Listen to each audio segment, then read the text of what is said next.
In 1821, a secret society of Greeks in the Ottoman Empire got together to start a revolution. They dreamt of rebuilding the Greek state that the Turkish Ottomans had conquered centuries earlier, a dream which came to be called the Megali idea.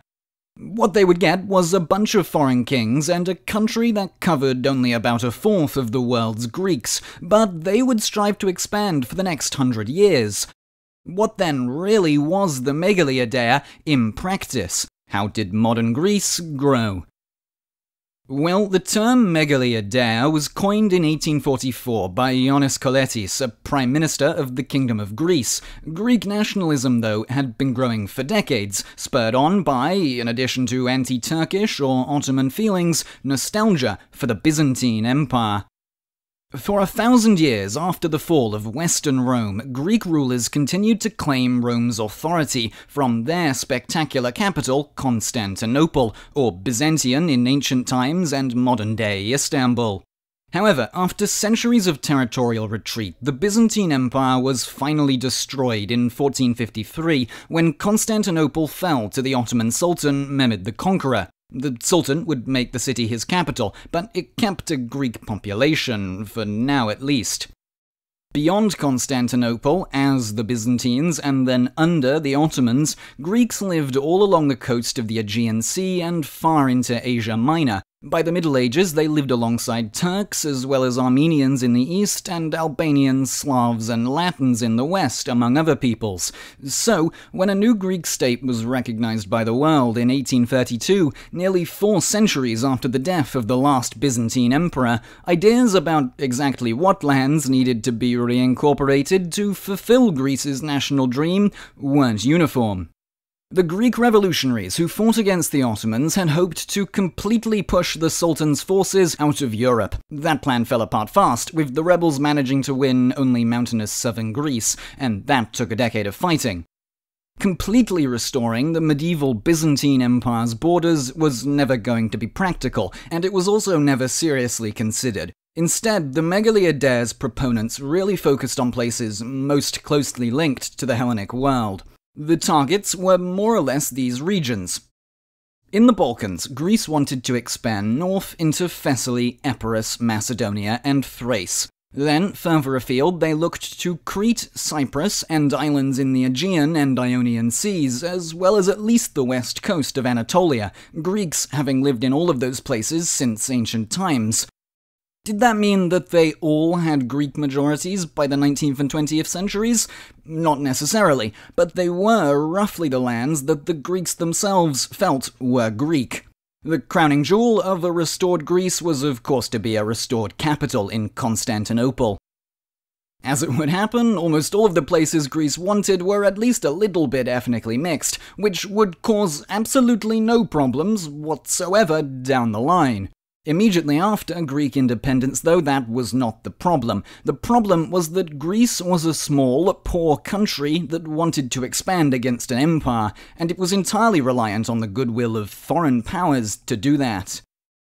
Greek independence hadn't been won by the Greeks alone. In fact, they spent a lot of the time fighting each other. Really, they would have lost if not for the interventions of Britain, France, and Russia.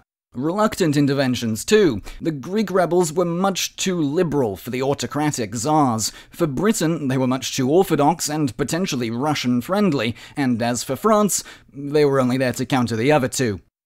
Without serious outside backing, for about 80 years Greece's borders hardly changed. The Greek kingdom, which actually had a Bavarian and then Danish kings, expanded only twice in the 1800s. First was Corfu and other Ionian Sea islands, British prizes from the Napoleonic Wars. They were given to Greece in 1864. Not because Britain suddenly favoured Greek growth, mind you. In fact, they wanted to preserve the Ottomans as a counterweight to Russia. Greece had just installed a pro-British king, though, and frankly, Britain was willing to toss them scraps to get the Greeks to shut up about expansion. That didn't really work. For their part, the Russians sought the complete demolition of the Ottoman Empire, but for the benefit more of Balkan Slavs than the Greeks. Greece's second expansion was into Thessaly and parts of Epirus in 1881. That was a significant diplomatic triumph, as they were taken after war between the Russians and the Ottomans saw much of the Balkans gain autonomy in 1878. Greece didn't have to fire a shot, and good thing too, because they were still woefully unprepared to stake any Megali claims by force. The proof, 1897, and the chance to fight the Turks themselves. After trying to support a revolt on Crete, the Greek army under Crown Prince Constantine was routed on the mainland. Still, peace actually saw Crete become semi-independent, and within a few years it had effectively become a part of Greece. That was allowed to happen because as the decades went on, the attentions of the great powers changed. With the unifications of Italy and Germany towards the century's end, and rapid imperial expansion into Africa, they shifted towards the problems that eventually led to World War I, and away from preserving the crippled Ottoman Sultan. Which should have been great for Greece, and it was, but a decade of weak governments failed to take advantage. Then, in 1909, a group of army officers staged a coup, and the most important consequence of that was the coming to power of the Greek Liberal Party, which won a landslide in elections held in 1910.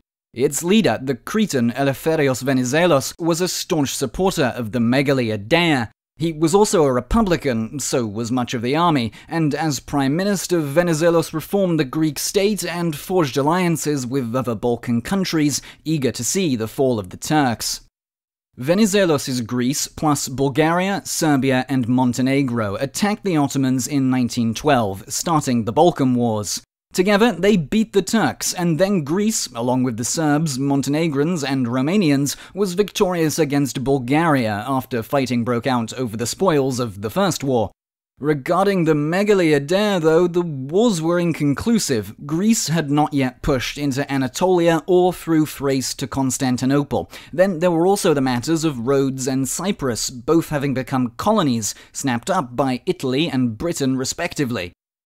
The next question on the Greek agenda was how to press their momentum, which really meant should they, or should they not, join World War I. It turned out they would, though only after the so-called national schism between Venizelos and the now King Constantine. The king was forced to abdicate, and Greece again went to war with Bulgaria and the Ottomans as an Entente power. At long last, the Greeks had what they wanted, the backing of Britain, Russia, and France in a war to reclaim their lost lands. Sort of. World War I exhausted the Western powers and destroyed the Russian Empire. The world had no stomach to help Greece push deep into Asia Minor.